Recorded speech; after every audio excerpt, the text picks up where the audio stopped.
Good afternoon and welcome, everyone. My name is Angie Barker Jackson, and I am the Vice President of Institutional Advancement here at Berkeley School of Theology. We are so delighted you have joined today's first, but not first, Friday Lunch and Learn session for 2026. Happy New Year, everyone. If you haven't already, please introduce yourself in the chat and let us know where in the world you are. If it's time for lunch or a snack in your area, feel free to enjoy that while you're muted during the presentation. That's why we call this Lunch and Learn. The series is sponsored and planned by our alumni office. Today, Sam Fielder is filling in for Melissa and will be monitoring the chat. So if you have questions during the presentation, be sure to drop your questions there. We will address them when our presenters are ready. Thanks for your help today, Sam.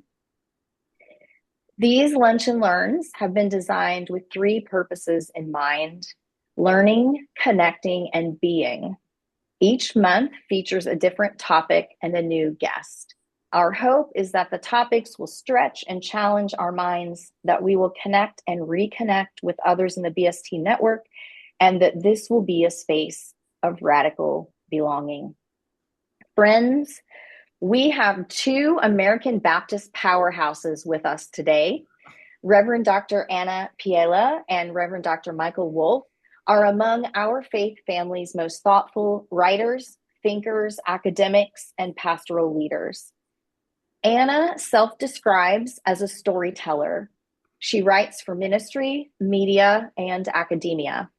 She's an ordained American Baptist minister who currently serves as senior writer and editor of The Christian Citizen, a publication of American Baptist Home Mission Societies, and co-associate regional ministry for white and multicultural churches in the Metro Chicago region. She is passionate about interfaith work, which starts with listening to other people's stories and creating spaces for their storytelling. She's a scholar of gender, Islam, and new media, affiliated with the Department of Religion at Northwestern University.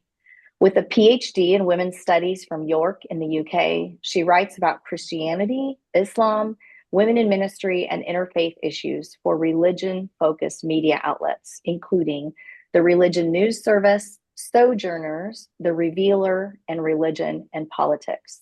Her work has also been cited in the New York Times, The Guardian, and The Muslim Girl. Reverend Dr. Michael Woolf is a two-time graduate of Harvard Divinity School and an ordained minister in the American Baptist and Alliance of Baptist Faith Families. Currently, he serves as the senior minister at Lake Street Church of Evanston, Illinois, a progressive congregation committed to social justice and interfaith dialogue.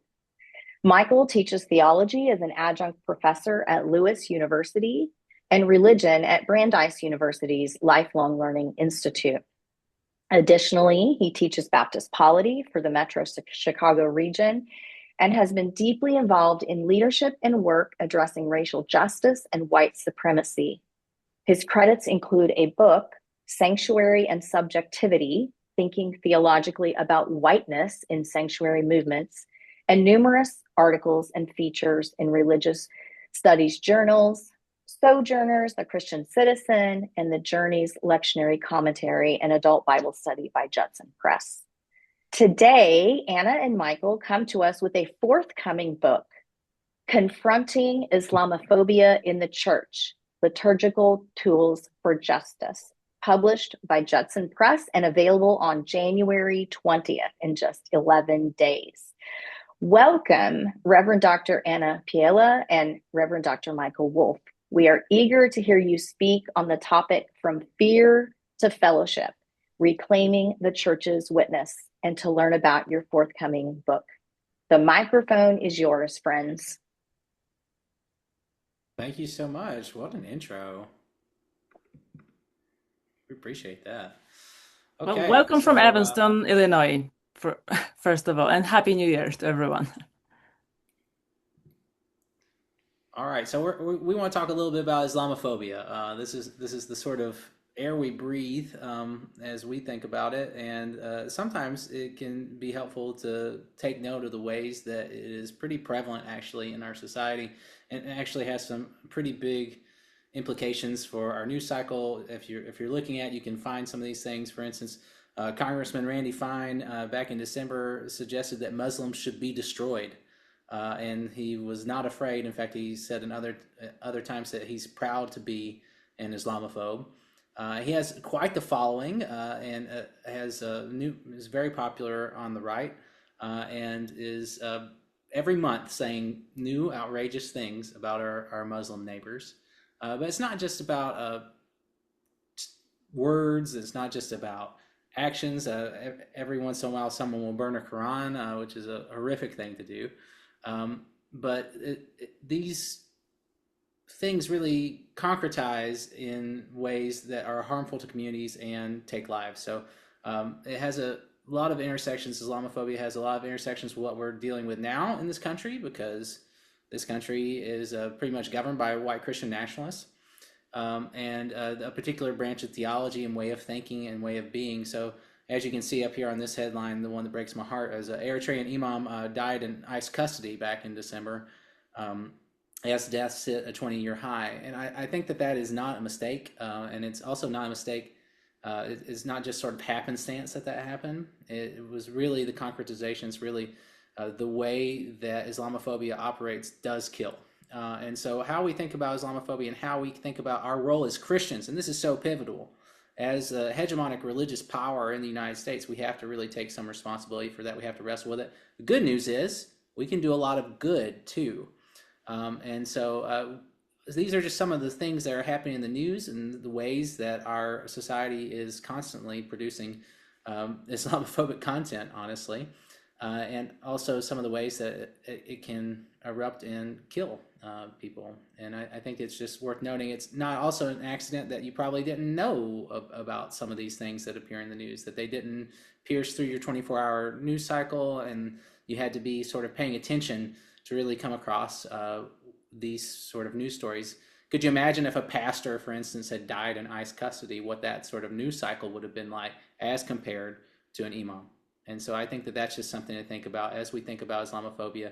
It is a real issue, and it has real profound intertwinings with a whole set of issues that we're dealing with this country around white Christian nationalism, around immigration enforcement, and a ton of other things, anti-Black racism. So it's really an intersection between all of those things. And so I think it's just really important to understand that as we get started. And here we want to say a few words about a recent poll published in December 2025. The name of the poll is American Muslim Poll 2025, and it's regularly published by the Institute for Social Policy and Understanding. The Institute came up with this research tool called the Islamophobia Index that they measure at various points in time, and they also break down their results by faith, by different religions. So the latest iteration of the poll has shown some really, really concerning things that are happening here in the United States. Because the first thing that struck us when we saw the results was that the Islamophobia Index, which is basically a number in the range from 0 to 100, and it's based on responses of people to 5 sort of Islamophobic stereotypes related to treatment of women, propensity for violence, being uncivilized, and so on. So there are 5 tropes, and then people indicate how much they agree with each of those tropes. So they're interviewed, or there is polling. It's a very, very sort of robust poll. I've looked into the methodology, and it is really, really robust.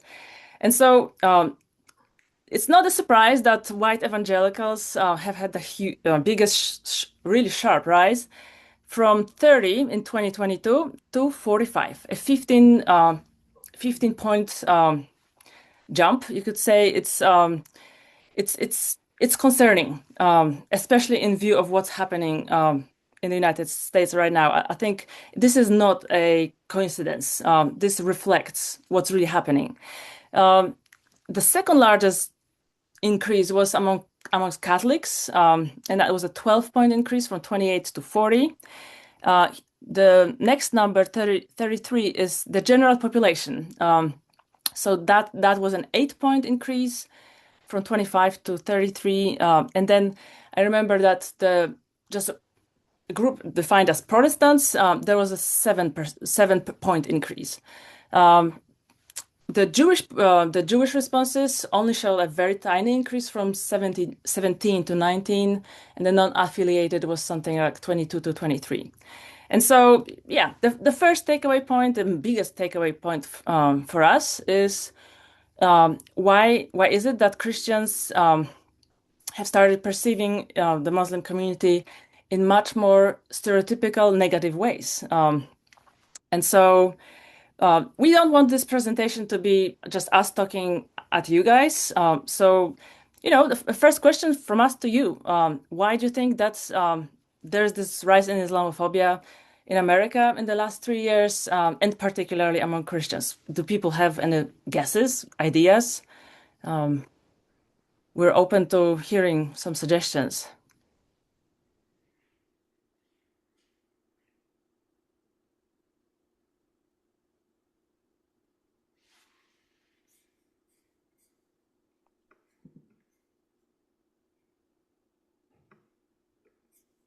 Abigail says disinformation. Yeah, definitely. Media is a major actor that is sort of fueling Islamophobia, in that the way they report anything related to Muslims in very negative ways. Any global conflict where Muslims are sort of involved in some way, and that translates into levels of Islamophobia at home. There has been research showing that there is a correlation between, something happening outside the United States and then how people react in hostile ways to their neighbors. So, collective responsibility at play for sure. But yeah, so our guess, and I guess that's also something that the Institute for Social Policy and Understanding suggested, was, of course, the genocidal situation in Gaza, the genocide in Gaza, and yeah, I mean, again, how does this international situation connect to the situation here? Obviously, there has to be a specific type of coverage representation of the Muslim community that sort of justifies and enables support or indifference or support of the genocide of Palestinians. And 98% of the Palestinians in Gaza are Muslim. So by kind of dehumanizing Muslims at home, it sort of makes it easier for the state structures, but also people on the ground, to just say, well, these lives are not as important as other lives. So, Michael? Yeah, I think that was also rhetoric from the Trump administration. I think that's great. And Rachel was mentioning that something like, I've seen this too on Instagram, that there's a lot more romanticization of something like the Crusades. I think that that's definitely true. I saw that on Instagram, and there's actually a very excellent, highly recommend this article that came out in Sojourners that linked the imperialism and the attack on Venezuela to the logic of the Crusades, and talked a little bit about how that plays out in white Christian nationalism today. It came out like 2 days ago. It's by my good friend Josiah Daniels, and it is a really good article. And I think that that's something to pay attention to too, as we enter this sort of weird world where it seems like white Christian nationalism has made theology into social policy and into foreign policy. I think we really have to pay attention to that as we're moving forward.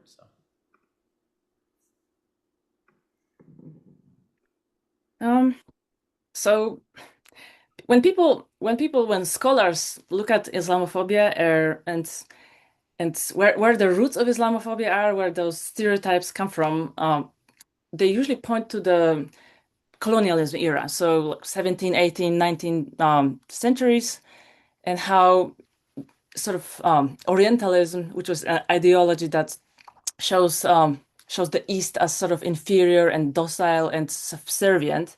And that ideology was necessary to justify the colonialism and extractions of wealth and resources from different regions, not just the Middle East, but also various regions of Asia, South Asia, and further afield. That was sort of a very overarching cultural construct. But in fact, when we look into historical sources, Islamophobia really sort of started to be on the rise as soon as Islam entered the world scene. So the first sort of documented Islamophobic treatise was written by John of Damascus, who was a Syrian monk living in what is now today Iraq. And John of Damascus wrote about Islam as a sort of Christian heresy. So they did not see Islam as a sort of religion or faith in its own right, but it was just some sort of, they saw that there were points of intersection, like oneness of God. But of course, the sticking point was Muhammad, and the idea of his prophethood was rejected in a very sort of hostile way. And there were several other monks who were sort of repeating these sort of ideas. But for the first period, it was more like, it's a heresy. It was not seen immediately as a sort of existential threat. Things changed around the Crusades period, especially the First Crusade, which led to a massacre of all Muslims, all Jews that lived in Jerusalem. Because European rulers, kings, did not see Muslims as having the right to live and kind of govern what was, what we now call as the Holy Land, but it was not actually known as the Holy Land until the Crusades. The Holy Land had to be framed as such, again, to provide a justification for why this Holy Land has to be rescued from infidels. And so that was, kind of a strengthening point. And then gradually, as Europeans started to realize that Islam also is a religion of, several empires that are expanding, then they started to see Islam as a sort of existential threat to Europe and Christianity. And that sort of culminated in 1683, the Battle of Vienna, when combined forces of European armies defeated the Ottoman army. And yeah, from that moment on, even though despite that defeat, Muslims as a whole were seen as this threat. And I want to say also a few words about sort of written sources in the late Middle Ages and Renaissance. So there were translations of the Quran that were, conducted, and they were very sort of fragmentary and prejudiced. And so these translations were used for like polemics, for basically arguing why this is all not true and just made up. And even Martin Luther was an author of these anti-Muslim treatises called the Anti-Turk booklets. He also wrote a preface to the first printing of the Quran that was done in Europe and I guess globally. And all these printings, all these translations had just this one goal in mind, to argue against, to show how illogical or made up the Holy Book of Islam was.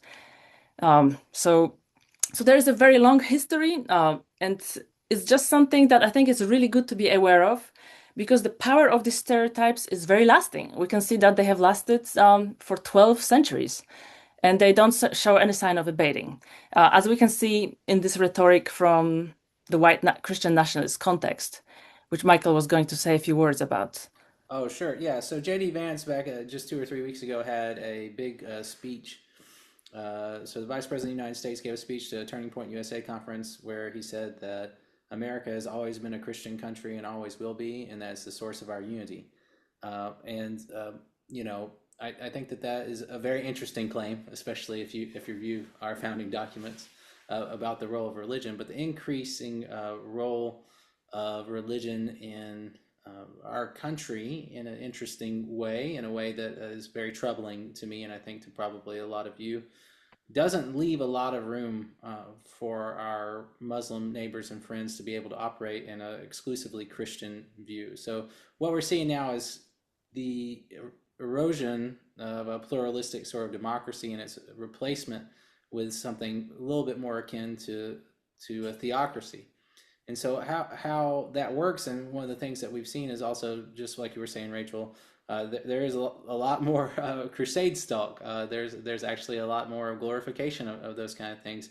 And some of these tropes are coming back and being repackaged. There's an Instagram thing where a bunch of young folks disturb Muslim prayers, for instance, and see that as part of their Christian duty, or they see being Islamophobic and being Christian as being similarly aligned, or that being Islamophobic is part of biblical values and also part of American values. So this sort of clash of cultures kind of thing that you might have heard about, this sort of sense that Islam is incompatible with democracy or it's incompatible with Western values, all these sorts of ideas really rest on the bedrock of these Christian forebears who pioneered this logic and discourse of Islamophobia.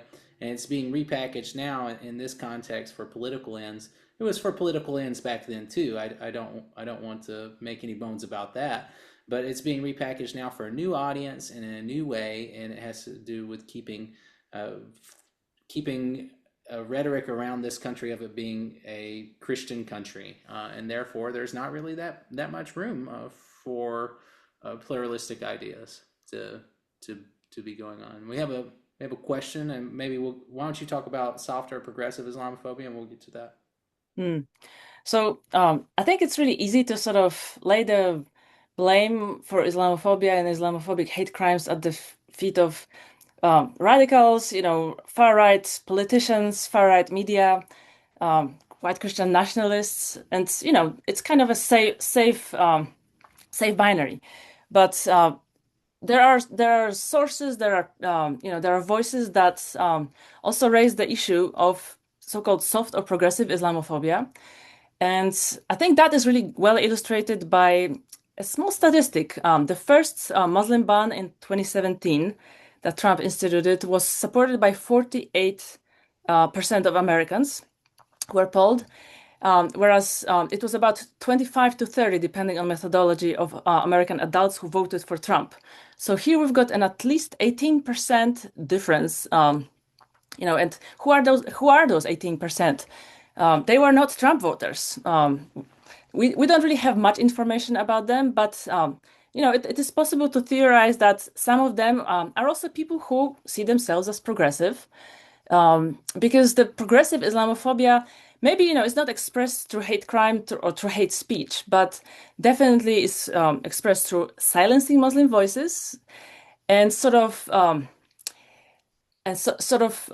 living by the binary of a good/bad Muslim, where a good Muslim is somebody who's secular, is not very sort of not communicating their religious belief through clothes, for example, speaks very good English, preferably middle class, good profession, and so on. Whereas the bad Muslims, or people who are perceived as bad Muslims, don't speak good English. They are very religious, and also communicate that through their clothing and behavior. And they might be immigrants as well. So liberals generally tend to accept Muslims as long as they're secular and they don't sort of bring in Islam too much into whatever platform their interactions taking place on. One scholar described her experience with interfaith spaces as dominated by Christians, where Christian sort of actors were taking up 90% of the time and space by talking about how Christianity is open to other religions, leaving very, very little space and time for their Muslim interlocutors. So that is sort of one example. And one example from my own experience before we wrote the book, but it just stands out in my memories, talking to a female minister. At one point, it was a social occasion, and she asked me about my PhD project, and I told her it was about how Muslim women interpret the Quran and the Hadith, the Muslim sort of holy scriptures. and how they use them in their daily lives. And her response, like I was expecting her to say, "Oh, tell me more about it." She said, "Oh, I didn't know that they were allowed to do that." And then she just, she was not interested at all. And she just kind of moved the conversation to some other point. So yeah, that was just the stereotype and kind of complete lack of interest. And that, I think, encapsulated what progressive or soft Islamophobia is.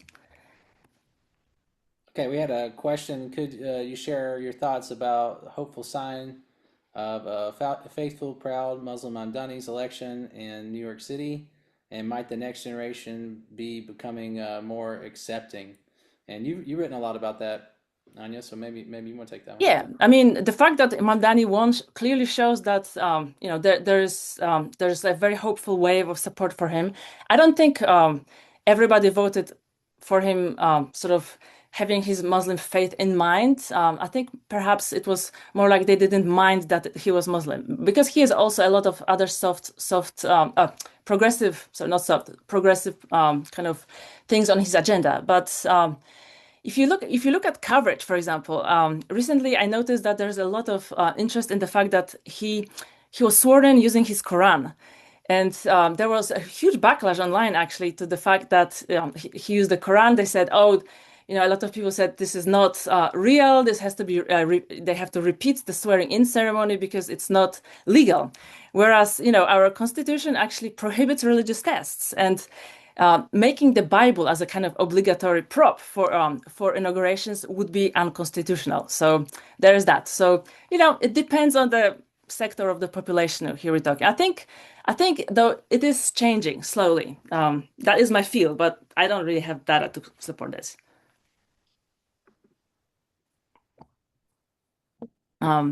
Here, very briefly, we did a survey of our American Baptist clergy community. It's not a representative survey. It was mostly, among our friends and our sort of networks. So this has a very liberal or progressive skew. And yeah, some of our findings are quite, I would say, quite positive. 55% of our colleagues had some formal education about Islam. 31% of them organized even like educational forums about Islam in their congregations or in the community. And 50% of ABC congregations of the clergy we surveyed partnered with some non-Christian communities. So not necessarily Muslim, but Jewish maybe, or Buddhist or Sikh. And so, these are sort of, perhaps not bad numbers at the first glance. And this, if you look at these theological beliefs in the graph, there are a lot of people who actually see Islam as overlapping quite a bit with Christianity. I think the ethics and morality was like the biggest overlap, and the nature of God. The point on which there was the biggest sort of discrepancy was the position of women in the faith and in the world, where Christians did not see the position of women, or rather, they did not see that in Islam women have similarly high position as elsewhere. So yeah, I mean, it was not necessarily sort of a bad result. We kind of expected the results that we got, especially that they sort of were quite similar to results that were from the same survey, or the same questions that were distributed among Episcopalians in 2015, I think. So this kind of replicated in terms of questions. There were some the differences, but generally the gist of the findings is the same as among those Episcopalians 10 years ago. Well, we scored worse in every metric. I do want to say we did score worse in every metric than the Episcopalians. 10 years ago, yeah. Yeah, 10 years ago. So, I mean, I think that there's plenty of work to do. We were 15 to 20% below all of their rankings generally, except for we have a better number of ABC congregations who are partnered in some way in an interfaith context. And this was from over 100 different clergy folks, and from, I think, over 20 different regions in the American Baptist churches too. So not representative, but it's not necessarily a super small sample or like very geographically restrained in any way. So it was very interesting information. And also there's we have some good points, and then we have some work to do. But we also want to show you some of the reactions we also got on the survey that might show us that American Baptists have some work to do. Okay, so we're going to do that now. So you can see this is a response to what might you want to do to educate your congregation about Islam, and the answer was nothing, because my job as a minister of Christ is not to educate other on religions that are not the truth. My job is to make sure that they know Jesus is Lord and Savior, that is, having the covering of his blood shed on the cross for our sins. It is my calling as a minister of that gospel to make and be full formed followers of Christ. It is not to point out the counterfeit, but to help those that know and those that do not know Jesus to know him by the truth of his word. Teaching any other doctrine from the pulpit is heresy. So, not everybody thinks that we ought to be learning about other religions, for instance, in our congregations. Problem is, of course, that most people are learning about other religions in their congregations. They're just learning stereotypes, or they're learning ways that they might hate other religions in their congregations. So we know that these places are very effective at being able to educate folks about other religions. And so congregations can have this unique role where they can be able to situate another religion as a peer tradition, as a dialogue partner. They can really decrease Islamophobia as we learn more about Muslims and also about their holy texts. Then we can really advance and make some progress on being able to solve some of the Islamophobia problem.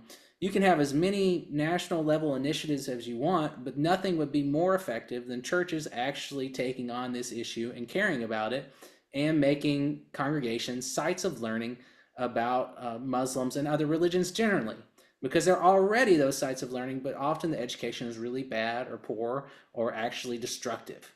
So if we could change that and harness some of that power, then we can actually do a lot of good in our society. And if you care about the things that I was talking about, if you care about a pluralistic democracy, for instance, then this is really one way that congregations and religious communities can buttress that. Is by playing an active role on interreligious education and being able to call out and to inform people a little bit better on some of the stereotypes that are facing. As Islamophobia is going up in this country, and it's going up amongst Christians more than it is going up by the general population, we have a lot to do, but we have a lot to do in the sense that we can actually be effective in this work. So I think that I don't want it to be dismal. I think that actually I'm filled with a lot of hope. That if Christians and Christian communities want to take this work sort of on, then there can be a real progress that's made, and it can actively help us have a better democracy, and it can certainly help our neighbors and friends. But the other thing that we want to say, and I think this is pivotal for our journey, is that learning more about another religion actually makes us better Christians. And so being able to have a dialogue partner and understand, so let's put it another way. If Islam and Christianity share 80% of the similar teachings and similar figures that are in the Bible or in the Quran and all that sort of stuff, what is the 10 to 20% that's different, and why does it matter? How do we figure that out? I tell this story all the time that if you talk to seminarians and ask them to talk to you about the Trinity, they oftentimes will give you very inelegant answers, and eventually you'll arrive that it's a mystery. Well, if you're actually engaging with Muslims, you've got to be able to talk about the Trinity just a little bit better than that, because that's a major point of contention, right? So I think that we can be pushed. Max Muller had this great quote, and I think about it, but I went to Harvard Divinity School, so in interfaith context, but the person who knows one religion knows none. And I think that that's generally true. The more that we have conversation partners, the more we can be better Christians and understand what our tradition has to say and be able to apply it to our lives. So that's been our faith journey. It's been very rewarding. So doing this work is not just sort of an altruistic thing. It is also a way for us to become better Christians, better dialogue partners, and own our tradition more fully. So I want to go to just a little bit, and I'm going to ask you to participate.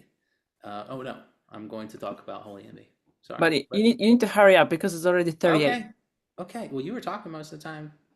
But anyway, so creating a theology of holy envy. Holy envy is this idea that comes to us from Krister Stendahl, who was a dean at Harvard Divinity School in the 80s. And Barbara Brown Taylor wrote a great book about it, about holy envy. Anybody read that? Very good.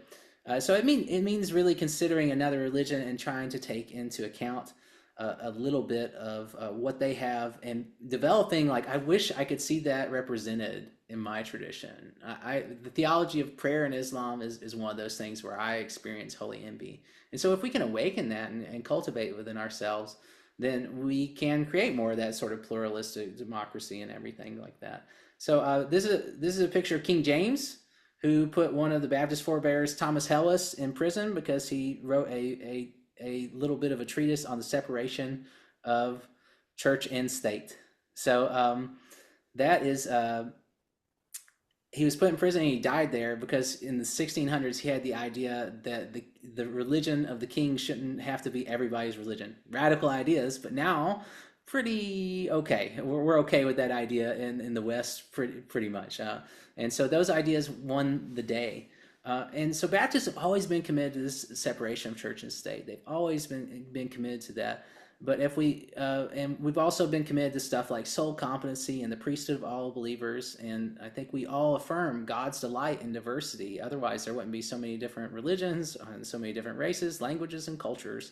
That would not be true. So what we try to do in this book really is assemble all the tools we need to be able to approach each other and approach another religion and really develop that holy envy and learn from it. And if we do that, that's a theological thing. It makes us better Christians, but also it's going to be really good for our world. And I think that's really the important thing that we want you to take away.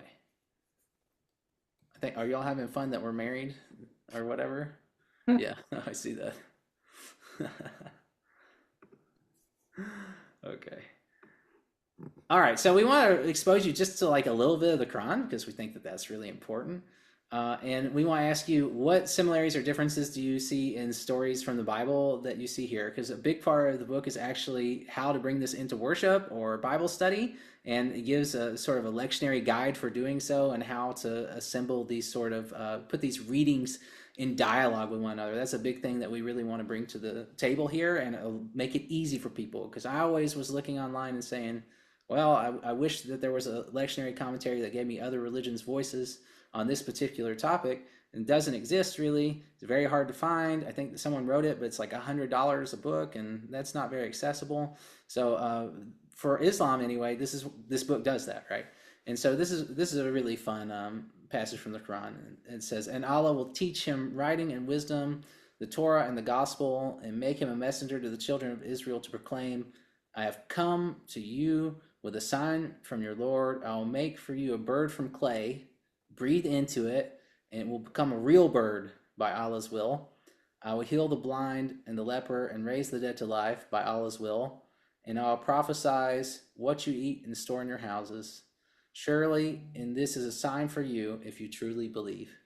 So, what do you see any similarities with Scripture? Like, what parallels would you say? This is about Jesus. So this is our man Jesus, who has a pretty exalted view in Islam and in the Quran. He's a prophet, and he does some cool stuff, like he makes those birds come alive, which is pretty neat.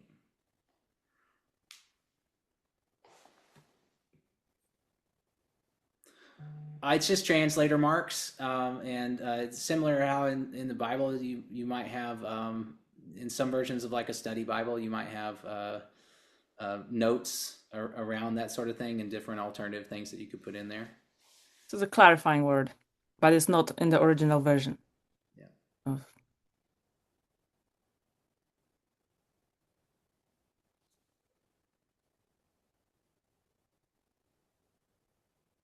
How do you want us to participate? Through chat or spoken? However you want to. I think we can do spoken. It's the end anyway. I'm just noticing the breathing into clay to bring forth life, and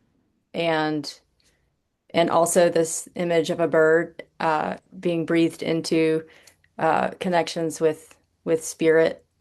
And this seems to be, I think about the holy dove descending on Jesus as he's about to go forth into the world for ministry to do all these wonderful things. So those are the images that come to mind for me. Cool. Thank you. Yeah. I'm really interested in how the Quran, I don't know if you've explored this and its engagement with early Christianity, but this is pretty clearly citing the infancy gospel of Thomas, where Jesus is but Jesus is kind of like a divine brat in that, I would say too. I don't know if they engage that in the Quran, but there's other parts too. I believe in the Quran, right, where it talks about how Satan is commanded by God to bow down and or Iblis, and this is where he refuses. That's also from like the life of Adam and Eve. The scene where Abraham chops off the heads of the idols.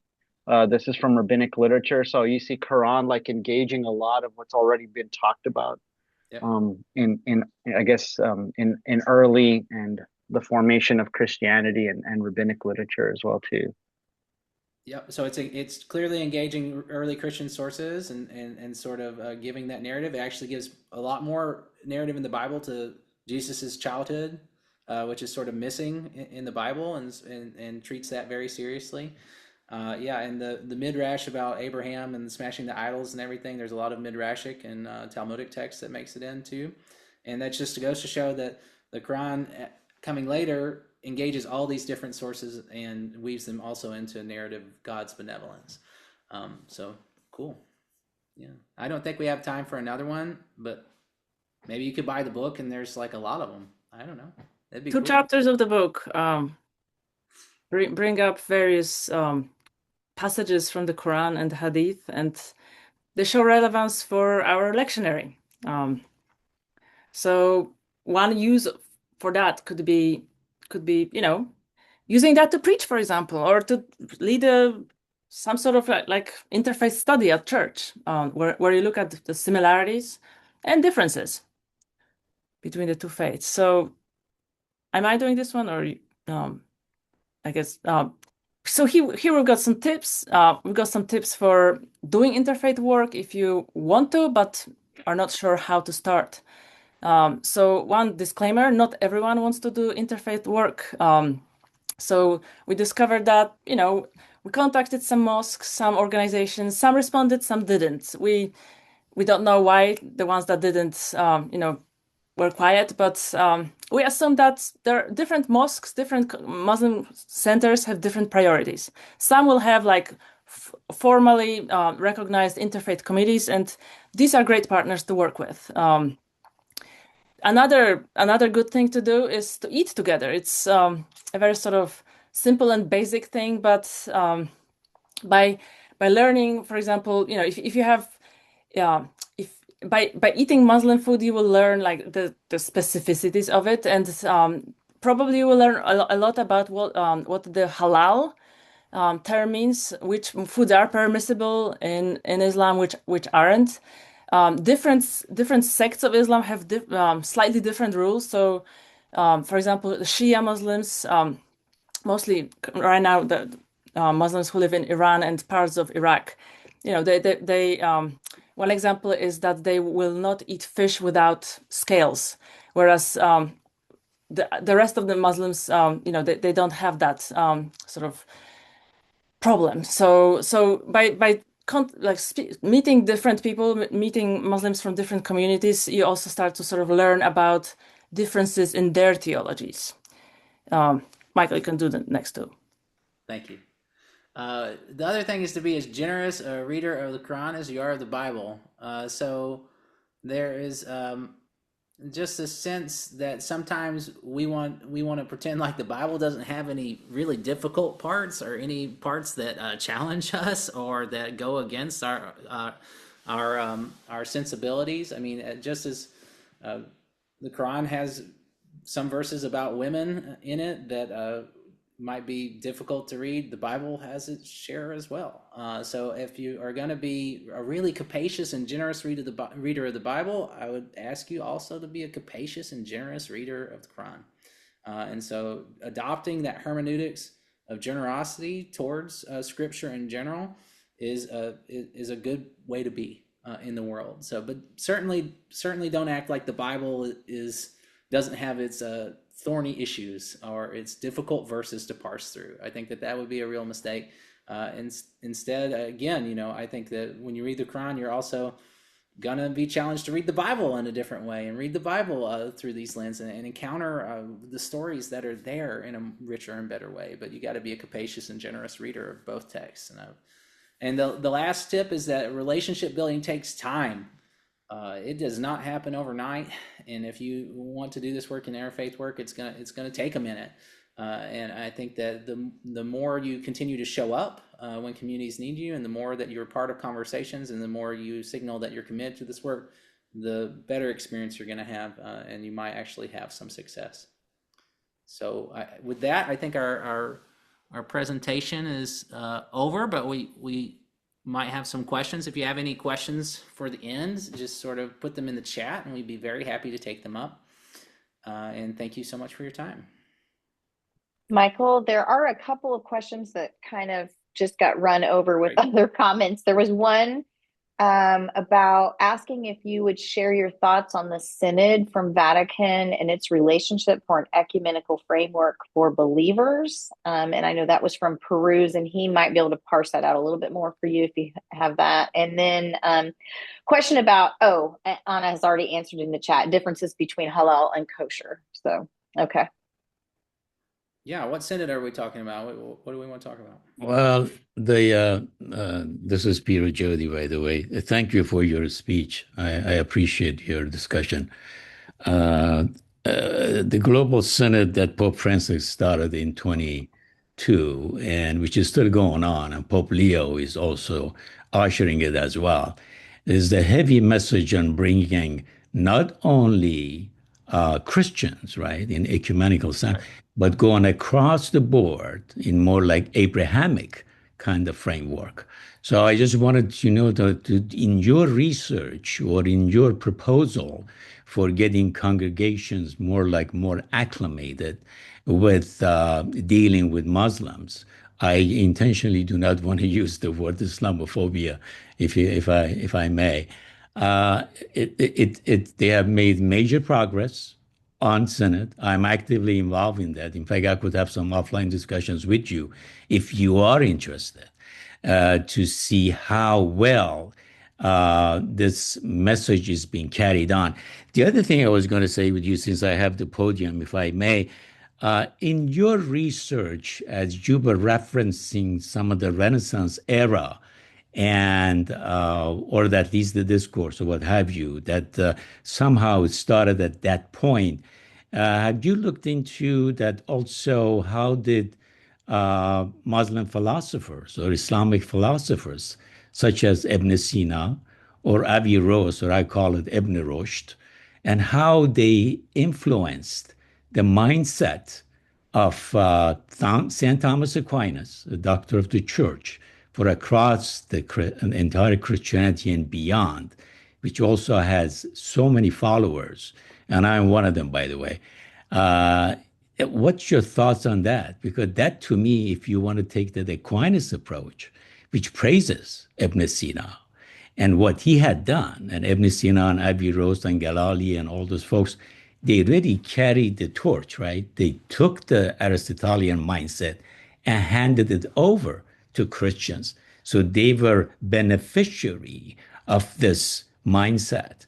And so, I guess we can praise them over and beyond what discourses might have been in the back. I know I took so much of my time. Forgive me. Back to you. No, I mean, yeah, certainly there are some Christians who are going to, especially on the Aristotelian front and its reintroduction into the West through, Muslim philosophers. I mean, I think that there's a lot of engagement on that front, but I think you're also going to find that the broad strokes here, certainly in the discourses that Christians pioneered through the Middle Ages and up through the Renaissance, were generally anti-Muslim and contributed to a lot of discourses of hate that we're dealing with today. And the church has a real responsibility to combat that because they put it out in the world. And we're the Christians are generally the main beneficiaries of anti-Muslim discourse.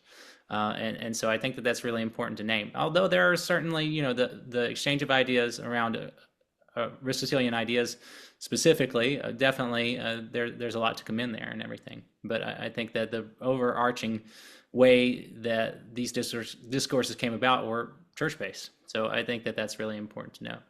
Anybody else we might have room for like one more? Do we? Or no?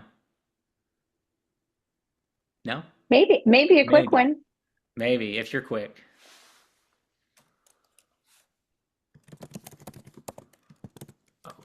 Okay, no one's jumping in. I don't hear anybody jumping in. Okay, here's my email. I'm going to take 30 seconds. So we are definitely want to talk about this book more. If you want to talk about the book more with us, then that's great. We currently have no trips out to the West Coast, and we really want to go talk to churches and places on the West Coast. And maybe you are part of those places and you want to talk to us more about this book, or you want to carry on the conversation later, just email me at minister@lakestreet.org. Thank you so much. We'll stick around until the end if anybody wants to chat, but we really appreciate you being here. Awesome. Show them some love with your reactions there, everybody. A huge thank you to Doctors Piela and Michael Woolf for sharing with us today. It's been a really great presentation, and we're grateful that you would engage our community. Before we log off, we have a couple of announcements for the BST family. Our next First Friday Lunch and Learn will be on February 6th, featuring Dr. Joseph Evans, the director of BST's Center for Truth, Racial Healing, and Restorative Justice, and the J. Alfred Smith Senior Professor of Theology in the Public Square. Dr. Evans will weave together themes from Black History Month with the Black church tradition in a presentation titled Credo for Liberation. We hope you'll join us, and you can register through the link that Sam is dropping in the chat. And finally, I would like to invite you to our winter alumni gathering, a virtual gathering, BST Alumni Building Sanctuary on Thursday, February 26th. It'll be from 4 to 6 p.m. on Zoom. We'll be honoring our alums celebrating graduation anniversary milestones and hearing from others about how they are building sanctuary in their communities. We're pleased to present a panel discussion with this year's Alum of the Year, Rogelio Ovalle, plus Allison Tanner, another of our alums, and Siobhan Walker, another BST alum and minister. You can register and find more details using the link that is now being dropped in the chat. Thank you again, everyone, for joining us today to hear this presentation. Thank you again to our presenters, and we look forward to seeing you next time. Have a great day, everybody. Thank you.